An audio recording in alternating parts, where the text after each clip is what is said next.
Hare Krishna, dear devotees. So in Gems from Srimadbhagavatam, today we are presenting these two verses from Canto 6, first chapter, verse number 13 and 14. Please join us for the invocation prayers.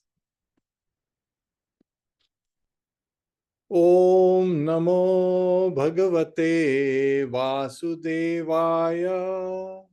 Om Namo Bhagavate Vasudevaya. Om Namo Bhagavate Vasudevaya. Narayanam Namaskritya Naram Chaiva Narottamam Devim Saraswatim Vyasam Tato Jayamudiryet Shavatam Swakatha Krishna Punya Shamana Kirtanaha Hridayantasto Bhadrani Vidhunoti Suhatsatam Nashtaprayesha Bhadreshu Nityam Bhagavata Sevaya Bhagavate Ruttam Shloke Bhaktir Bhavti Nashtiki. Hare Krishna, dear devotees, you're all very welcome in today's session where we are presenting gems from Srimadbhagavatam, and today is the last day of Kartik. So happy Kartik Maas and happy, Kartik. Wonderful pastimes, remembering Lord Krishna's pastimes. There are so many wonderful pastimes, especially this Damodar Leela on the day of Diwali that it occurred. Hare Krishna. So please join us in the recitation of these two verses from Srimadbhagavatam, Canto 6, Chapter 1. Tapasa brahmacharyena shamena cha damena cha tyagena satya shauchabhyam yamena niyamena va deha vag buddhijam dhira dharmagya shadhayanvitaha Shipantyagam mahad api Venu gulmam ivanalaha. Translation and purport by His Divine Grace A.C. Bhaktivedanta Swami Srila Prabhupada. Srila Prabhupada ki jai. To concentrate the mind, one must observe a life of celibacy and not fall down. One must undergo the austerity of voluntarily giving up sense enjoyment. One must then control the mind and senses, give charity, be truthful, clean, and non-violent. Follow the regulative principles and regularly chant the holy name of the Lord.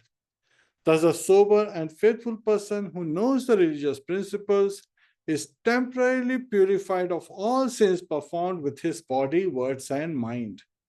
These sins are like the dried leaves of creepers beneath a bamboo tree, which may be burned by fire, although their roots remain to grow again at the first opportunity.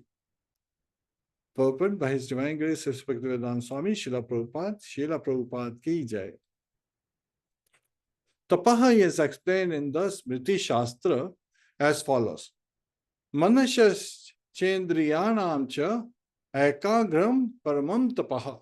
Complete control of the mind and senses and their complete concentration on one kind of activity is called tapaha. Our Krishna consciousness movement is teaching people how to concentrate the mind on devotional service. This is first class tapaha. Brahmacharya, the life of celibacy, has 8 aspects. One should not think of women, speak about sex life, dally with women, look lustfully at women, talk intimately with women, or decide to engage in sexual intercourse, nor should one endeavor for sex life or engage in sex life. One should not even think of women or look at them, to say nothing of talking with them. This is called first-class brahmacharya. If a brahmachari or sannyasi talks with a woman in a secluded place, naturally there will be a possibility of sex life without anyone's knowledge. Therefore, a complete brahmachari practices just the opposite.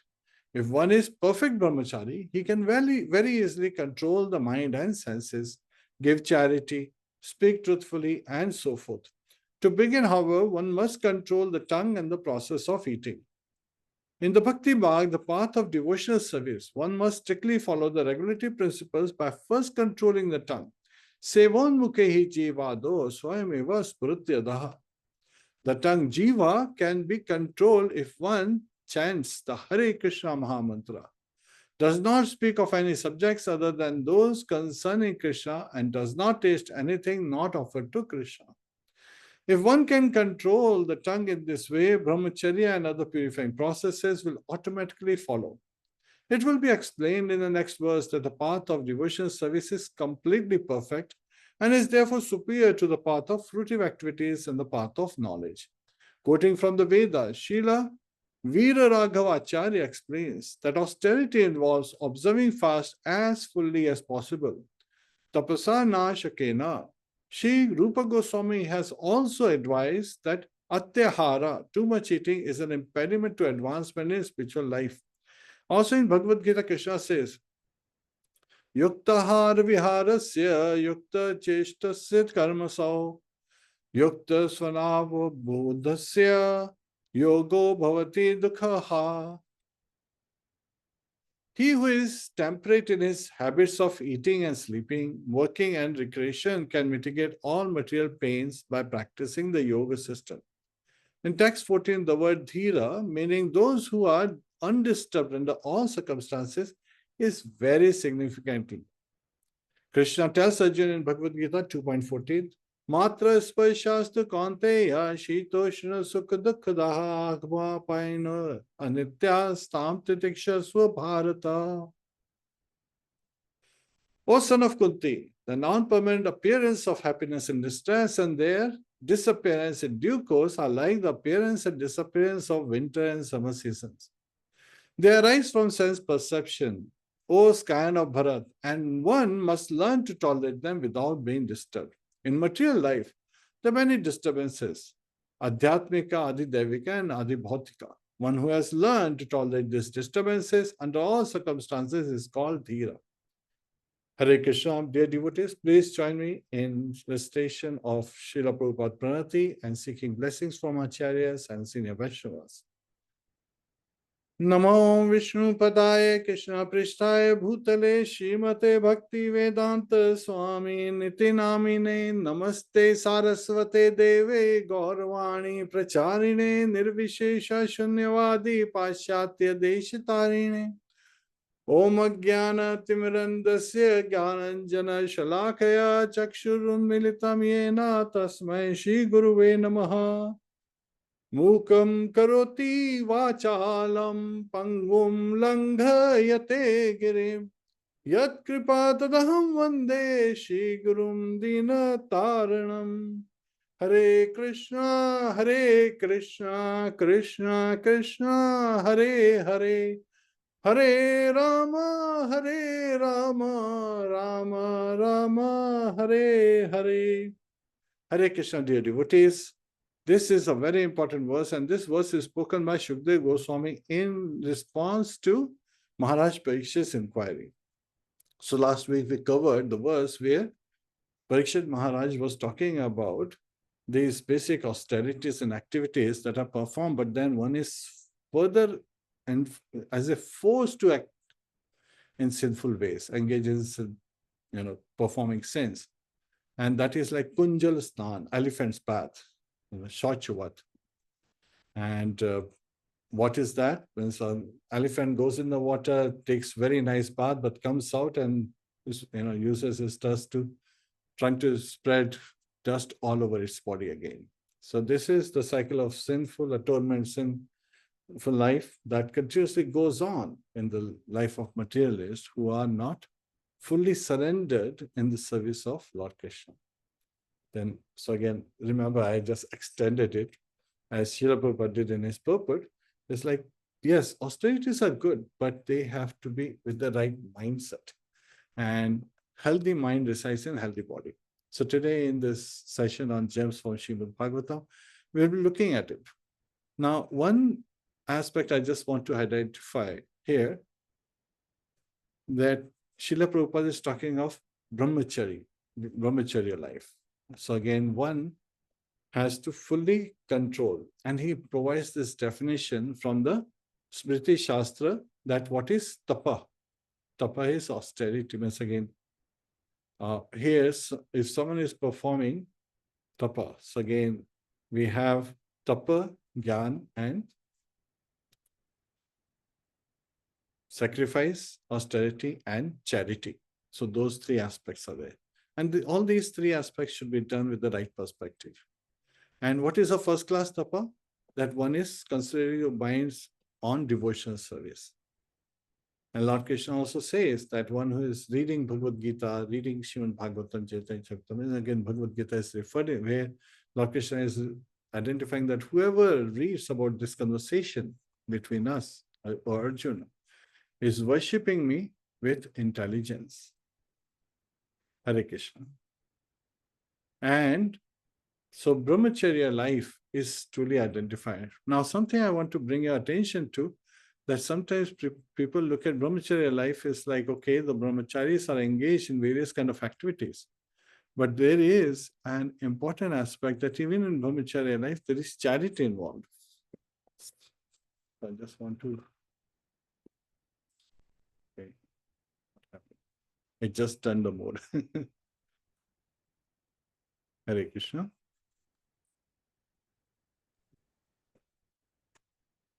So, what is charity? Charity is to, so again, brahmacharya is not accepting unwanted things.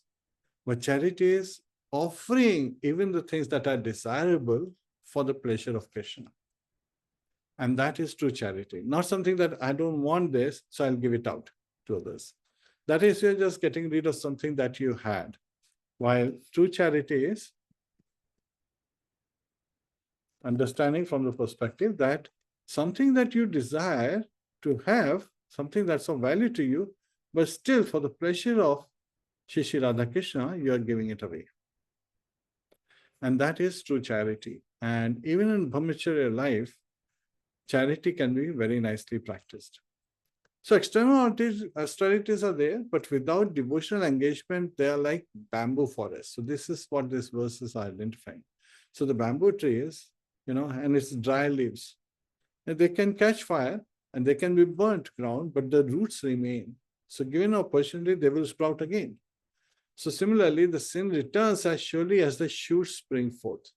And that's what we are going to look at.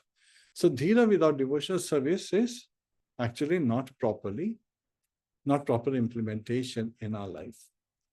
So this powerful metaphor from Srimadbhagavatam today is reminding us that mere external discipline, tapasya and brahmacharya, they're important, but are insufficient without the root purification of devotional service to Lord Krishna, Shri Radha Krishna.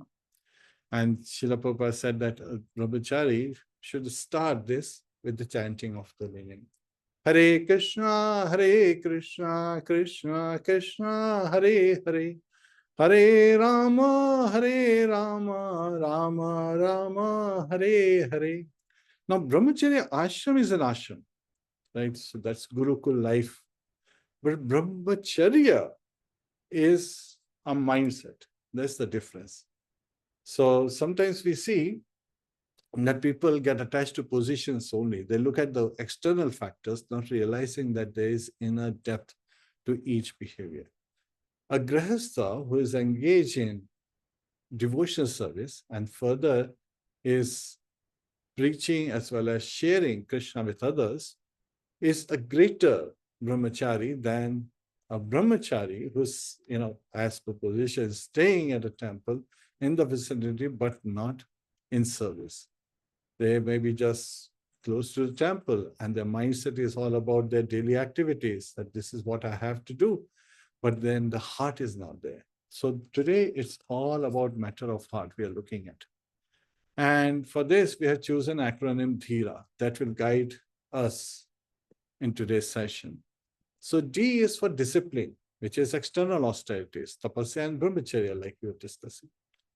Then H is, when you're performing this, there may be some pride coming in, but we have to understand that actually that's an impediment, not a benefit, but actually it's a disadvantage to us. So H is for humility, internal mind and sense control. Like Shama and Dama, they are also important with the right perspective in service of Lord Krishna. And then comes I, DHIRA, D-H-I-R-A. I is for integrity. Integrity comes like by performing regulatory principles. Tyag, Satya, Shacham, Yam, Niyam. And of course, Ashtanga Yoga system talks about yam, niyam. Yam is prohibitions, then niyam is, these are the regulations, and then you have pranayama, tyahara, and so forth, the 8 limbs. Yet in devotional service, it's very simple. It's just love. So we accept everything favorable. Anukulyasa sankalpa pratikulyasa vajanam rakshishati vishwaso gopatitve varnam tatha atmanikshepa karpane shadvida sharanagati. So when we surrender with an understanding of the 6 limbs, that we accept everything favorable for Krishna service, reject everything that is unfavorable in us serving Krishna. And that Lord Krishna is our protector, he is our maintainer. And we have to always remain humble. So that is Tranadapi Shudichena, Tarorapi Saishrunamanina Manadina Kirtaniya Sadha. Always thinking ourselves to be more humble than the grass on the street. The grass never revolts when somebody steps on it. Simply stays at its position serving. And tree is the example of tolerance. When it's alive, it gives shades, fruits, herbs and so many things. And even at death, it provides us wood and various items so that the civilization can use it to build houses or to build tools and so forth. So in any state, a devotee, whether present or not present, is able to influence others through tolerance. Tolerance is not that I'm tolerating you, you are so much offensive to me. No, that is not tolerance. Tolerance is understanding that we are just part and parcel of Krishna, and how merciful he has been that he has granted us this human birth so that we can cross over this material ocean and engage in serving Krishna while being conscious of our surrounding, while understanding that Krishna sends these challenges, difficulties our way, the 3 kinds of miseries, Adi Devik, Adi Bhautik, and Adhyatmic, for our purification, right? So these, in reality, our humility and tolerance is tested in adverse situations, not in comfortable situations. And that is something we should always be paying attention to. So this brings us to realization. R is for realization, dhira. So a sober wisdom and steadfast faith. So dhira, dharmagya, and shraddha. These factors are also there. Yet at the same time, they can be in Krishna consciousness or without Krishna consciousness. And that contrast is also very important. And finally, realizing that all these various activities, discipline, humility, integrity, realizations of various aspects that's around us, we have to really awaken ourselves. So A is for awakening, which is the ultimate purification through bhakti, through devotional service to Shishi Radha Krishna and Shishi Radha Damodar. So here we'll begin with D for discipline, of course, emphasizing external austerities, tapasya and brahmacharya. Now, we all realize that sometimes externally we see someone in a brahmachari clothes or in a sannyasi clothes. Of course, there is awe and reverence that appears in our heart. But more than that is, we should see what activities they are engaging in and inspiring us to come closer to Krishna. And Srila Prabhupada identified many times that we have to be very careful in our behavior as well as accepting the behavior of others based on some principle laid out in Krishna consciousness. Yes, details may change, but the principle never change. And those principles are identified based on the behavior of others, and especially those who are in brahmacharya ashram, sannyasa, or even grihastha ashram, there are senior devotees. Let's remember this. The 12 Mahajanas, it starts with Swayambhu Narado Shambhu. Swayambhu is Lord Brahma. Narad is, of course, brahmacharya life. And then Shambhu, Lord Shiva. Brahma and Lord Shiva, they are both family men. They are grihasthas. So from ashram, it doesn't really matter. What matters is how they engaging in service in Krishna consciousness. And that's what inspires us, because they are they are at the peak. They started the 2 sampradayas. And of course, we have Kumar sampradayas, Kumar sampradaya as well as Shri sampradaya. Sometimes people say, why is Goddess Lakshmi's name is not mentioned among the 12 Mahajanas? Well, she is the internal potency of the Lord. So she is not separated that way. While here in this listing of 12 Mahajanas, they are Jiva Tattvas and some of them are Shaktavish avatars. So that has to be understood properly. So what we have to be aware of, we are always vigilant in our life, because there is also a concept of Markat Vairagya, monkey renunciation. Srila Prabhupada gave this example that these monkeys, they live on the trees, they don't wear any clothes, they appear like renounced order of life. They eat only fruits, so they are vegetarians. Yet at the same time, this is Markat Vairagya. This is only external, right? Where there are external austerities without internal purification and devotional connection. So these kind of practices lead to a character that is hollow and ineffective in Krishna consciousness. So they fail to uproot the deep desire for sense gratification. So each monkey living in this, and if you go to Vrindavan, you'll see many monkeys, they have hundreds of wives at times, right? And so similarly, Srimadbhagavatam teaches us that external discipline, they are like burning the dry leaves beneath the bamboo tree, while the roots of those sinful habits remain untouched. And it's ready to sprout again given an opportunity. Comes spring and the rainy season, they come back to life. So the sinful way of life continues to go on. Now, how do we understand this contrast in current world? How do we connect it? People, they control body, but not the mind or tongue. So we see the example of Prahlad Maharaj. He is exemplifying that he's controlling his mind and speech by steadfast devotion, by full surrender, and inspiring everyone around him. Even his father, he is speaking truth in a palatable manner. He is saying, oh, king of the Asuras, Daitya is king of the descendants of Diti. Sometimes people think that's Diti's sons, Daityas are all Asuras. No, one of the Daitya is also descendant of Diti, is also Prahlad Maharaj and Bali Maharaj. Let's not unvirochana. They're all glorified personalities. So there are contrasts with many who perform austerities but fail to maintain internal discipline. So we should understand that it is a complete package Lord Krishna is expecting. Our surrender with a control, and the control is not coming by restricting ourselves, but rather engaging in higher taste. That is also very important. So Prahlad Maharaj, he is engaging in that higher taste and sharing his realizations with his father Hiranyakashipu. But we also see in current world, they are hypocritical renunciates, right? They mask senses with external austerities. So Markat Vairagya is exemplifying. It shows superficial austerity without internal transformation. And people perform rituals mechanically without harsh engagement. That's another aspect. Sometimes they just perform engagement just to please someone.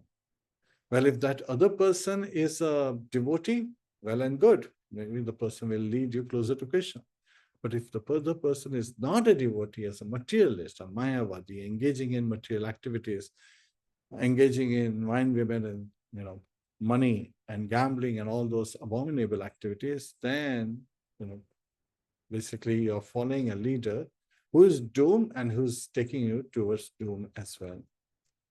So when we are performing our activities, we have to understand the instructions of Srila Rupa Goswami, who emphasizes loving devotion as the soul of all religious practices. Right? People seek liberation, but they reject surrender. Yes, I want to be liberated, but are you ready to surrender? We can look at the example of Bali Maharaj. He attained liberation, he attained mercy of the Lord through full surrender to Vaman Dev when he appeared. So Lord Krishna, when he appeared as Vaman Dev, Bali Maharaj said, yes, you want 3 steps of line, I give you. And he even rejected his spiritual master when Shukracharya, his spiritual master, revealed that this is Vishnu. It's going to take away everything and you will not be able to fulfill your promise. So first, he warned, and second, he cursed. Now somebody could say, if the spiritual master curses, then it's a very bad thing. But in reality, Bali Maharaj was focusing on anukulyasya sankalpa pratikulyasya vajana. He's thinking everything already belongs to Lord Vishnu. Only in this lifespan I happen to be a, master of this universe, a controller of this universe. But my body is not eternal. He is eternal. He is always in control. So if he's asking to give everything back to him, why shouldn't I? And of course, Lord wants to test us to help glorify, reveal the humility that's hidden within the heart. Because externally, Bali Maharaj was, the ruler of the universe, yet at the same time, people may not be seeing as humble. So that opportunity he was given, that Lord is actually magnifying his magnanimity and his humility and tolerance.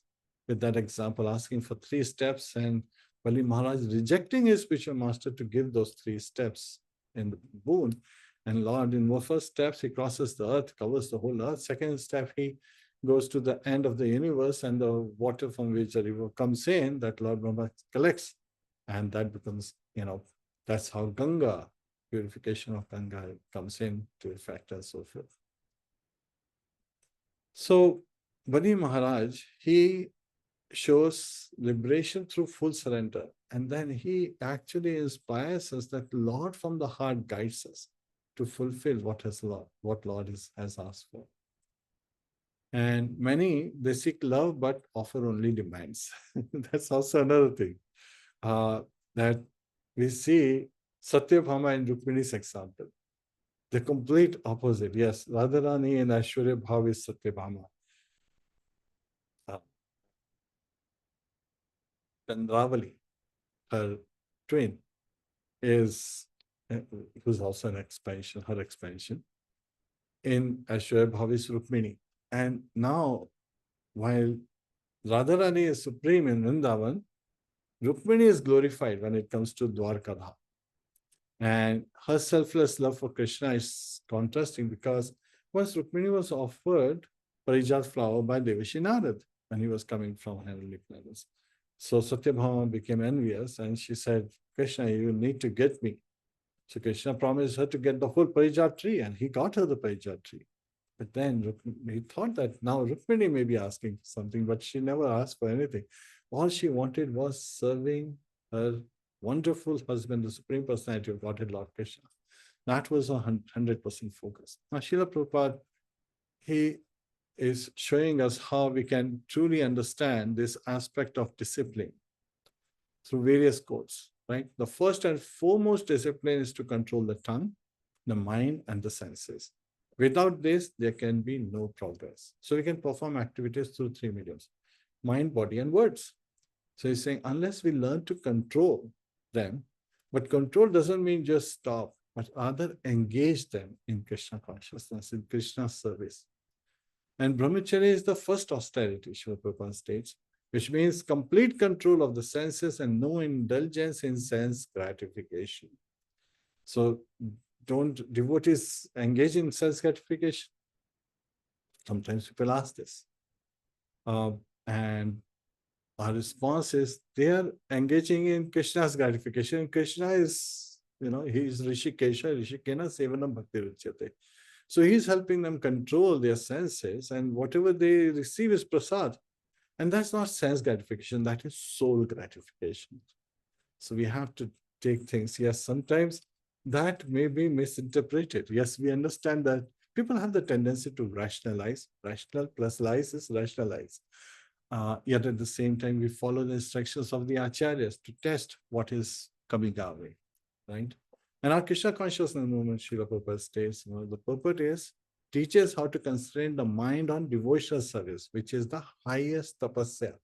So if you want to perform tapasya, great austerity, sacrifices, charity, all this, yajna, dana, and tapa, then we have to engage our mind on devotional service 24/7.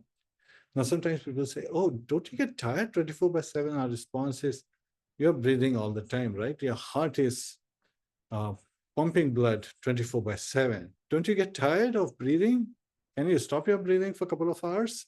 No, you cannot. So similarly, that is like devotional service is like breathing. It's a privilege for a devotee. So external austerities are incomplete and temporary unless compared, coupled with bhakti. And we are inspired to engage in pleasing Shri Radha Krishna. And that is the root cause of all purification. That is for our benefit. So yes, it's a perfect example Srila Prabhupada would give is you have to, when you are sick, you have to take care of the diet as well as you have to take medication. So the diet for us is the 4 regulatory principles: no meat eating, no intoxication, no illicit sex, no gambling. And of course, meat eating also includes no eggs, no fish, no intoxication also, no onion, garlic. And then no intoxication also includes no coffee, tea, and other intoxicants in these current times. So my Guru Maharaj, he would say that the true austerity is when the mind and the senses are focused solely on Krishna, not on material renunciation. Everything engaged in Krishna service automatically is a form of renunciation. And discipline must be motivated by love, not by fear or societal pressure. Just because you have to do this. And sometimes we see some people, they come up and try to show themselves as the leaders of the society. There is a very interesting, there's so many stories we hear in India about Samaj ke Thekedar. Means these are the lords of the society, so-called lords of the society. And they basically are looking for sense gratification and forcing others to do their way of things. If they're engaging people in Krishna consciousness and people are coming by their own motivation, well and good. But if someone is forcing someone and that person becomes inimical and does not want to engage in devotional service from that point onwards, then it's not very good. I'll give you an example in Gurukula in old times, earlier times. Basically, what was the punishment? In American system, there is a concept of timeout. When a child is very notorious, causing trouble, they ask the child to go and sit in a corner of a room and calm down before they can come up. Yet at the same time, Gurukula teachers, they thought, oh, this is a great practice, but they should calm their mind down. So they would give, like, go and chant a whole mala, 1 mala, 2 mala, 3 mala of Mahamantra on beats. And that was the timeout. What did it mean to the children when they grew up? They did not want to chant because that was like punishment. So they didn't really develop attraction toward Krishna. They actually felt it's a punishment to chant the holy name, which was not the right kind of education that should have been given to them. So we all learn from our mistakes, but then at the same time, we should always accept it and then try to reform it. And external discipline without bhakti is like water without the ability to quench thirst. Salt water, you can keep drinking it, but it will never quench your thirst. And brahmacharya actually begins with control of the tongue. So it is the gatekeeper to spiritual progress. Of all the senses, the strongest one is the tongue. And His Holiness Bhakti Tirth Maharaj, he talks about true tapasya. True tapasya is not just external sacrifice, but internal surrender and purification. So that is true tapa. And Srila Prabhupada talks about the first class tapa in the purport. And discipline without the heart's connection to Krishna is ultimately fruitless. So we have to understand that connection is very important. That sambandha has to be recognized before we go. And the greatest austerity is to fix the mind on Krishna in all circumstances, at all times, in all conditions of life. So again, no matter, miseries is a fact of this life, right? The Adi Devik means miseries caused by natural forces, by the demigods, like tsunami, floods, and so forth. Then Adi Bhautik, misery is caused by other living entities, which is, an example is somebody gives you a hard time, or the mosquitoes biting you, or we have the virus, coronavirus, and so many events going on. So this is adibhotic. And then adhyatmic, the ones that are created by one's own mind. Now, these ones, the adhyatmic ones, are 99.999% constantly happening. Even if there is no external misery, the mind has a tendency of creating a mountain out of coal. But in reality, devotees, when they engage in devotional service, even the mountains appear like mold. It's like, what is this? issue in front of Krishna. So again, let me just engage in service of Krishna, and Krishna will take care of me. That is a mood of surrender. And which also means that we have to perform our duties and carry out our duties, not use it as a scapegoat. So as we are disciplining ourselves, we have to understand things from the right perspective.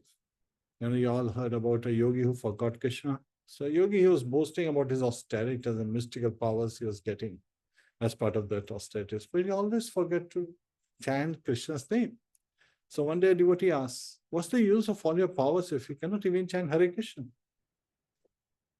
You meditated on it and he was speechless, because external austerities mean nothing without devotional connection. He's missing the connection. So yes, you can speak very nicely, but if the other parties cannot hear you, for which you are speaking this, then it's lost connection.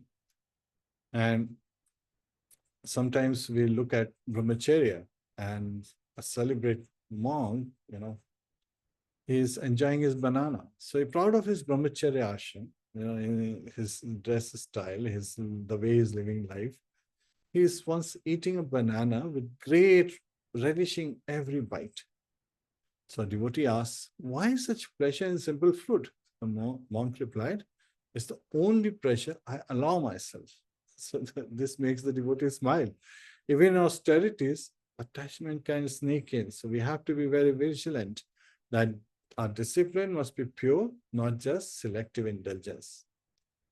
And many times there is a tendency for people to make a show of things, right? So a monk renounced that he had no attachments, yet his many wives followed him secretly. What are these wives?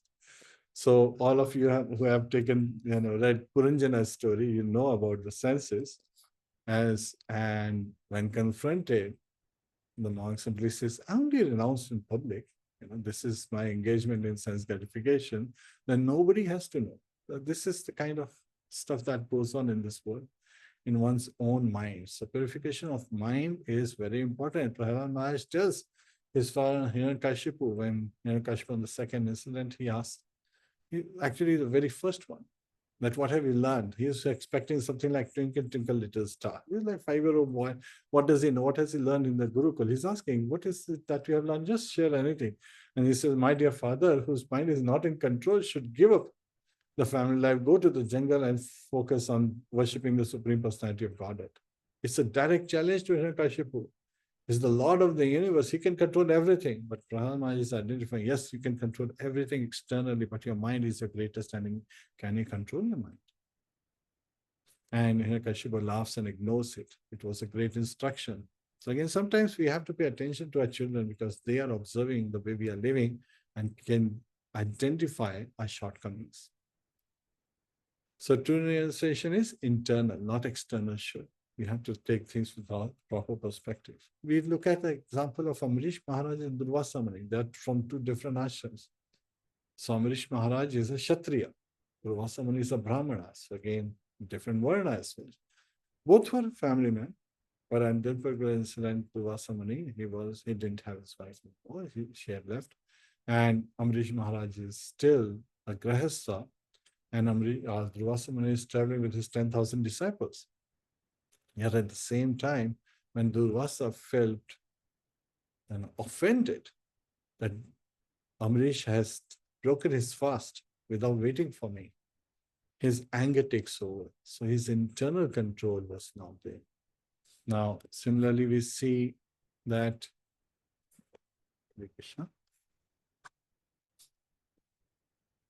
many times things happen externally, but the internal purification really sets things apart. And here, despite Durvasa's wrath, Amrish's devotional discipline protected him. He was still humble, showing that devotional service has power beyond austerities alone. Dhruv Maharaj Tapasya, he was performing tapasya to greater kingdom than his great-grandfather, Lord Brahma. Right? Lord Brahma is the first living entity of this universe and is considered almost to that state as the control of this universe. And then he has imparted some of the control to Manu, his sons. And in one day of Brahma, there are 14 Manus who appear. So we have to also understand that the reign of Manu. So again, sometimes people misunderstand, think that that's the lifespan of Manus. No, it is the reign of Manu. Manus have, just like sometimes we select president and prime ministers, they rule for 4 or 5 years, and then there's re-election and another one is selected. While in Krishna consciousness, the process is not based on voting system. It is based on empowering system, which is the authorities decide who is going to be the next person on this stage. Yet at the same time, we have Daityas, the descendants of Diti, and they think that, oh, if I have the power, I should be able to take away that power and enjoy it for myself. That's also a contrast because they are not able to control the mind, while those who are able to control the mind are empowered to engage in administration so that they can bring everyone closer to Krishna. So that is the purpose of administration. It's a great responsibility to bring everyone closer to Krishna. It's a great opportunity, it's a great privilege, and one of the best devotional services if performed with humility. So what can we take away from this session on discipline? That external austerities like tapasya and brahmacharya, they are essential, but only temporarily purifies if there is no devotion. Devotional service and engagement, and then using discipline makes it eternally impactful for our purification and for the purification of others. So discipline practice without devotional service is superficial, but leaves sinful tendencies alive, just like the roots of the bamboo tree are still there, ready to sprout. So the sinful activities will again emerge if we are only doing external cleansing, not through internal connection to Krishna. And true spiritual progress requires internal transformation fueled by love of Krishna, so love for Krishna. Srila Prabhupada named this society as ISKCON, ISKCON, International Society for Krishna Consciousness. Now, it's amazing that he used the word for, not of, because if he had said International Society of Krishna Consciousness, it would have meant that this is the only society where we have Krishna consciousness, not anywhere else. But he's saying no, other sampradayas are also there, and Gaudiya Sampradaya, this is just one of the branch in Gaudiya Sampradaya for Krishna consciousness, also engaging in the pleasure of Shri Radha Krishna in devotion service. So how can we take these examples? So we can look at discipline as reflect on areas where we practice discipline but may lack heartfelt devotion. So yes, discipline is there. We have to have that proper connection. We can write about times when external control of senses felt easier than internal mind control. Making a show is easier than truly embracing that change in our heart. And also look at how does the monkey renunciation, the Murkat Vairagya story, and the example mirrors any tendencies in our spiritual practice. Are we just doing it as Anukaran, or are we truly doing it at Anusharan, but taking the instructions at heart and following those instructions for the pleasure of Shri Radha Krishna under the obedience of Sadhguru and Shastra, the three references? And we can also identify external austerity that we find challenging and explore how bhakti can support us in embracing those austerities. And are they favorable in our current stage for Krishna consciousness, for our advancement in Krishna consciousness? And we can also reflect on how chanting and remembering Krishna's name can deepen our discipline. That is also very important. Now, what are some of the practical tips we can practice? Like, we can begin all austerities with sincere chanting of the Hare Krishna mantra. Just Srimadbhagavatam Shri Radha Krishna, I'm performing this so that I can fully be in right mindset to serve you. Hare Krishna, Krishna Krishna, Hare Hare, Hare Rama, Rama Rama, Hare Hare. And it's not in brahmacharya ashram that you can practice brahmacharya. We have to practice no matter where in life we are. We practice brahmacharya by consciously controlling not just actions, but thoughts related to those actions and driving our senses, mind, and words. And we can engage in devotional reading to inspire internal purification alongside external discipline. When we read it with the devotees and share our reflections, let it go deeper, not on the superficial grounds. sometimes people are doing on the superficial because it looks nice that they're saying great things. But when it comes to practice, they're just doing the opposite things. So that's duplicity. That's not true bhakti. So we have to be very, very careful. We have to cultivate association with devotees who exemplify both austerity and bhakti. That way, their austerity is not just controlling, but also engaging, right? Tapa, what is true tapa? In Krishna consciousness. So again, we have to have that connection. And we can always keep a digital journal or daily journal where we can notice what are the things that is helping us progress and what are the areas of discipline that we need improvement on. So again, always understand that it's not a shortcoming. It's something that we're here and this is where we want to be. How can we reach to that goal? That's all this process, this journey in Krishna consciousness is.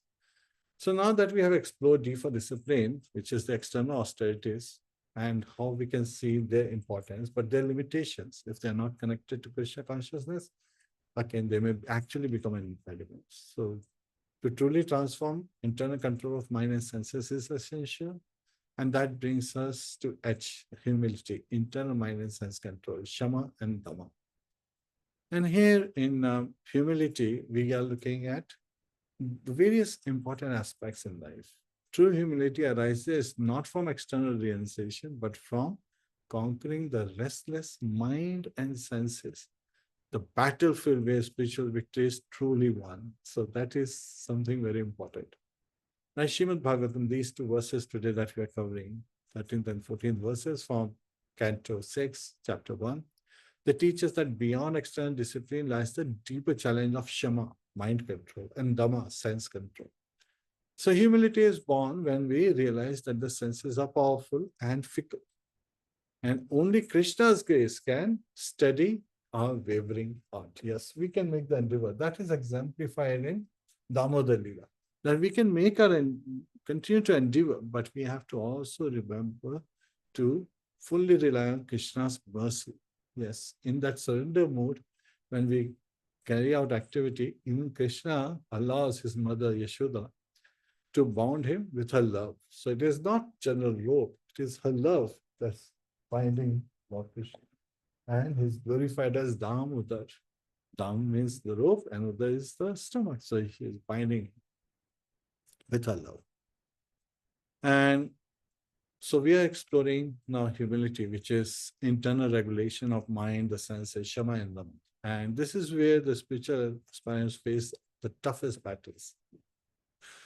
Controlling mind and senses is vital for lasting purification, because then we have to practice, practice, practice. Sometimes people have the tendency of thinking practice, practice, practice, practice makes a man permanent, but makes a man perfect. But in reality, it only makes it permanent. So we have been practicing the sinful atonement, sinful life. So again, today we are looking at the acronym DHIRA. So we just covered D's for discipline, which is external austerities, tapasya and brahmacharya. They are fruitless unless we engage them for the pleasure of Shri Radha Krishna, which is Krishna consciousness. And true tapasya is taking to the right practices and performing all yajna, dana, and tapa with that mindset. And now we are exploring H is for humility, mind and senses control, Shama and Dhamma. And of course, I is the next step. We will come to the integrity aspects where regulative principles becomes paramount. So we have the diet as well as the medicine. Diet is the regulative principles and the medicine is the chanting of the day. Hare Krishna, Krishna Krishna, Hare Hare. Hare Rama, Rama Rama, Hare Hare. And finally, we come to that level of realization where wisdom and faith are truly becoming revealed and helping us progress in Krishna consciousness. A in DHIRA is awakened, devotional service. So we can see like a bamboo stalk, it just stands firm. It doesn't, and it only bends when there is wind blowing. And rather than resisting the wind, the bamboo has the tendency to go with the wind. So the proud oak tree, once it tries to resist and often breaks in storms. Why? because it's not ready to bend. So similarly, the mind and senses, they are like the powerful wind, the restless and uncontrolled by sheer will. And a humble devotee learns to bend, surrendering the restless mind to Krishna's control. So we can't control it, but Lord Krishna is Rishikesha, is the master sense. He can control the whole universe. What's the mind, in front of it? This humility is the secret strength of spiritual life. So we have to understand that humility is understanding that we are nothing but Krishna's servant, and everything is in control of Krishna. So if I serve Krishna, he will come. Now, how do we contrast this in our practical day to day? How can we understand? So we see the examples of many people, they have strong senses, but weak hearts. Hiranyakashipu, he ruled the cosmos, but could not conquer his own senses and mind, leading to his downfall. Well, Bollywood and Hollywood actors, they are also another set of examples. They seem to be making a big show on the silver screen and so forth, even in public. But when it comes to the real life, their personal life, paparazzi is exposed this sometimes. Unfortunate that, it has to be exposed this way. But they identified that these people are actually committing suicides and they're really unhappy and they are all kind of troubles that they are facing. So on the other hand, devotee is just serving Radha Krishna completely in the background, doesn't have to engage, in this big show and make a big deal about it. Yet at the same time, the heart is humble and always engaged in service. Krishna is more pleased by humble offerings than by the show, right? So pride blinds the mind from surrender. You also have to understand that pride is actually an enemy. It's the road paved with pride which leads us to the three gates of hell. So that's also sometimes we have to understand that, yes, we have to be very careful.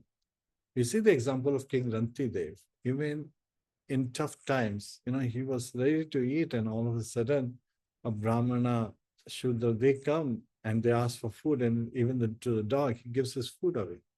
That's showing that he is, giving it amidst all the suffering, because he is completely depending on Krishna. And when a horoscope of Parikshit Maharaj was read, King Rantidev's example was given, that he would be like as giving as King Rantidev. Even his family members, King Rantidev's family members, were tormented. Why are you giving everything away? Because he is completely depending on Krishna. And he's saying that these things are only happening because Krishna desires so. And mind control is harder than external austerities. Now, this is something that we see in day-to-day life. Prahlad Maharaj showed how his unwavering humility, he was never challenging his father. His father felt that his authority is challenged. But Prahlad Maharaj was always speaking sweetly in a humble voice, looking, for the benefit of his father as his well-wisher. And that he has surrendered, control the mind storm. So again, even destroys his father's existence just so that Narasimha would appear, even from pillar. So to save a devotee, Lord may appear from anywhere he feels it. And many people who like to control actions, but they're not internal desires. What we have to do is transform our desires. So Duryodhana outwardly, he was following all laws and regulations, but internally he was driven by envy and pride. Those were the two, horses driving him, and that led to ruination of his whole dynasty.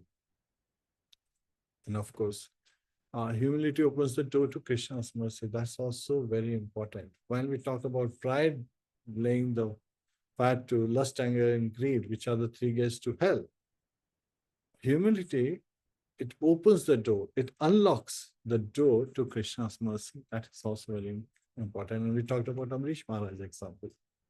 So Srila Prabhupada, he says that Shama and Dhamma, control of mind and senses, is more difficult than controlling the mind. We talked about this earlier. And we must first humble ourselves and surrender to Krishna to gain control over the mind and senses. That's also very true. Now, when we look at pride, how can we connect the pride to austerities? Well, pride and austerity, our knowledge, is an obstacle to real spiritual progress. Anya Bhilashita Shunyam Jnana Karmadya Navritam Anukulena Krishna Anushilinam Bhakti Ruttam.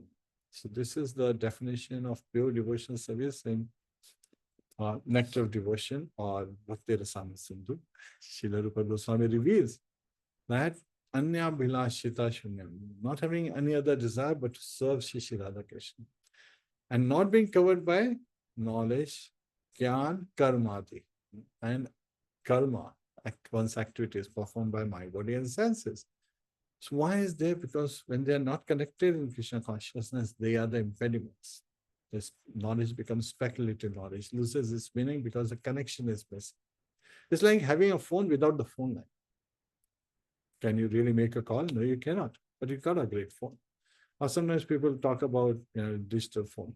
It's like having a phone, your mobile phone with zero charge on it. Can you make a call? No, there's no charge. There's no capability to make that connection. So here we are looking at various aspects. And my Guru Maharaj would say humility is the foundation of Shama and Dama. Only a humble heart can conquer the mind. So how do we make our heart humble? Not just like, oh, everyone can walk over us. No, that's a doormat definition. We respect ourselves, so the self-respect is there, yet at the same time, humility truly comes when we engage in Krishna service and see all living entities as his sons and daughters. Without humility, austerities, and knowledge, they turn only into obstacles, as we shared with the Annabhilashita Shunyambas. And the mind cannot be controlled by pride or ego. Only surrender to Krishna's lotus feet brings peace to oneself. And humility is the soul's weapon to defeat the mind's arrogance.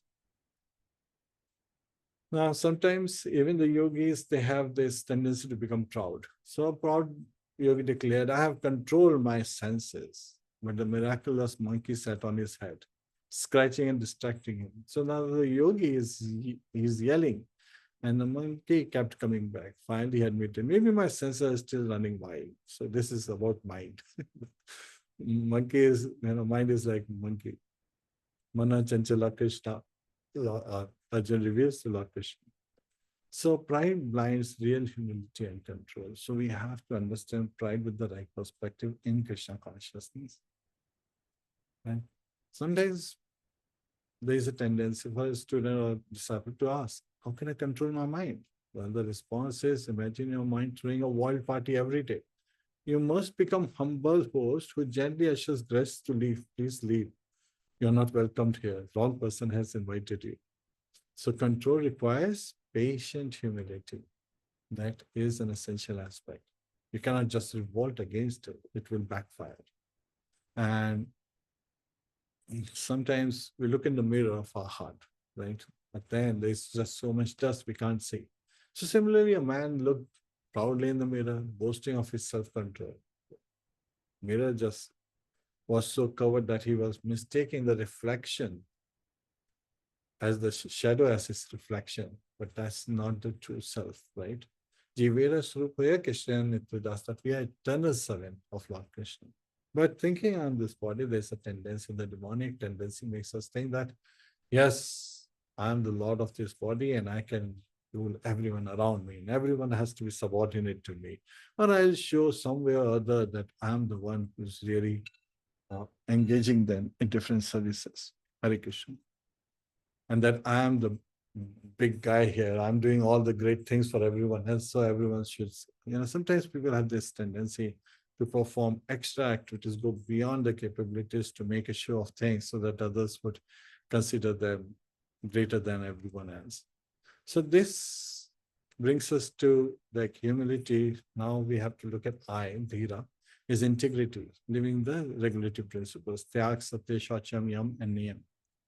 When we look at the integrity aspects, we have to also look at that, yes, a clock is, even a stop clock is correct twice a day, but it's not correct all the time, right? It may look perfectly correct, but you have to come on those two moments only to say if it is correct. That's like a make a show of things. Only showing a perfect character when the opportunity is, again, when there is time to show, but your true character is hidden. So that's not true integrity. Integrity is 24/7. And many keep external course but neglect internal purity. Truth without love is just like a dry declaration.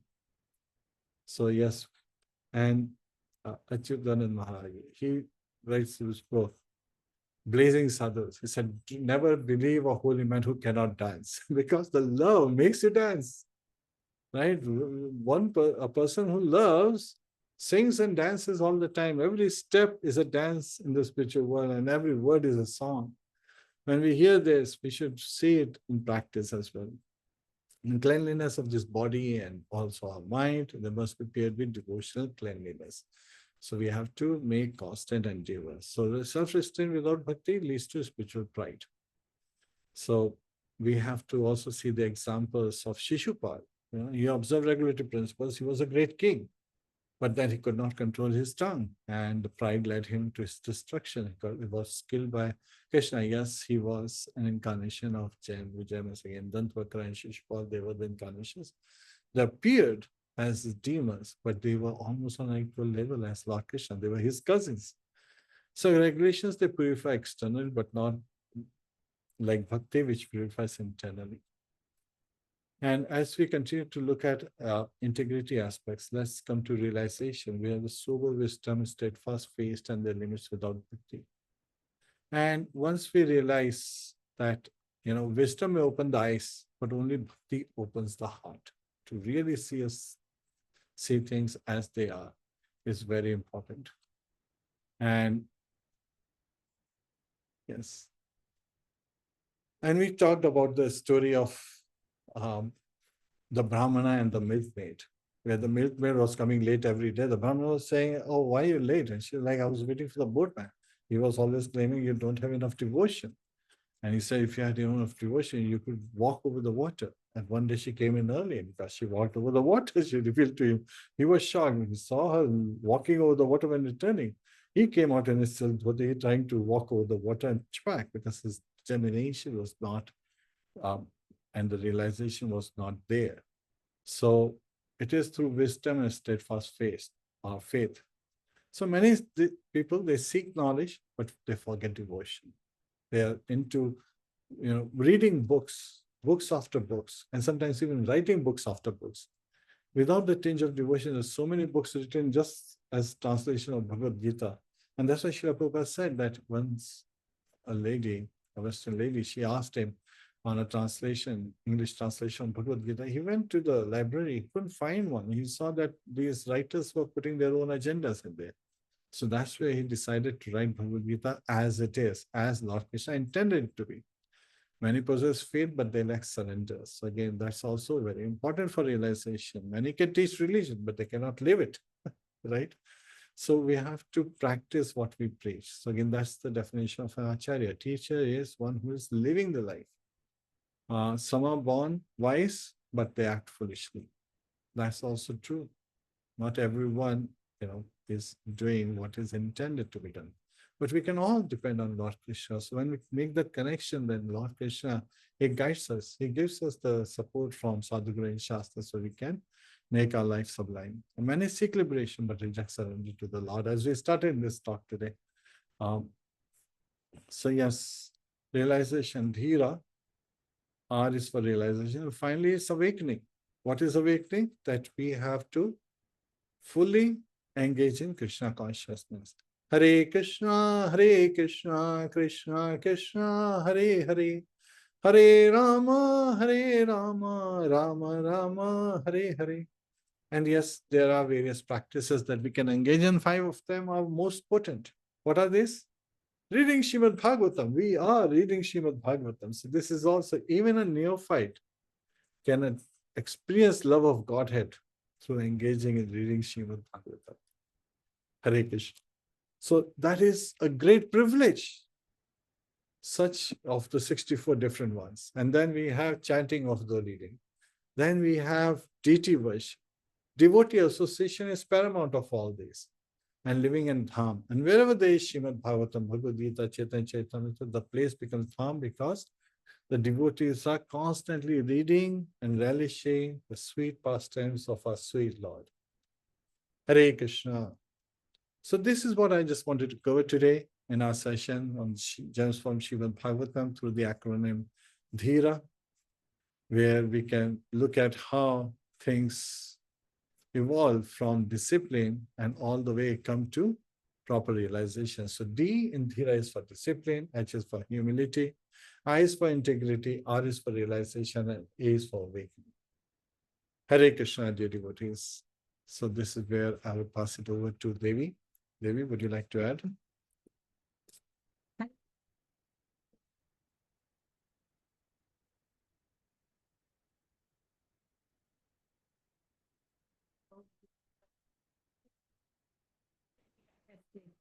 Day-to-day life, we are tested.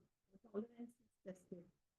And so when we listen, we do Sravanam, these beautiful teachings, in some ways, we are getting all the inputs, how we can practically apply it. And prepare our hearts. By preparing our hearts for bhakti, we can purify our consciousness and we can cultivate tolerance. And our Shastras, they talk that only bhakti can permanently destroy all inauspicious things from our heart, the roots of sinful life, and that tolerance can be cultivated with, like Prabhuji just explained, with discipline and humility. So this tolerance can be realized through surrender and not through logic. And like Prabhuji was saying, awakening is remembering one's eternal relationship with Krishna, with awakening. So with practical application, by engagement in service activities, in Krishna consciousness, we can have realizations, we can have change of heart, we can have awakening, and we will have remembrance of our relationship with Krishna. And for that, like Prabhuji was saying, 5 prime most important ways: chanting the holy names, reading Srimadbhagavatam, deity worship, serving the saintly souls, and cultivating Vrindavan consciousness or Krishna consciousness, where you live itself if you cannot go to the holy Dham. So every act can be done with service to Guru and Krishna to make it spiritualized. And this devotion is contagious. So after a while, people start asking, the practicing devotees, they become really desirous of sharing this with others. So this is contagious. So in this way, we can always remember Krishna, never forget Krishna, and we can take baby steps towards developing divine qualities and tolerance, humility. These are prime qualities. So Prabhuji, I think we are 11 minutes beyond our time, so we can conclude the session now. Hare Krishna. Something that I read, I just want to share, is bhakti is not about reaching God. It's about realizing He never left. He's everywhere. He's omnipotent, omnipresent. Hare Krishna. Gantra Srimad Bhagavatam ki jai, Srila Prabhupada ki jai, Srila Bhagavad ki Jananti Koti Vaishnav Vrinda ki jai, Nitai Go Premanande. Hare Om Tat Sat. Have a wonderful week in Krishna consciousness, and happy Kartik Mass to all. And today's Purnima, so again, please light up a lamp in devotion with love and offer it to the Lord Shiva for the refreshment. Om Tat Sat. Hare Krishna.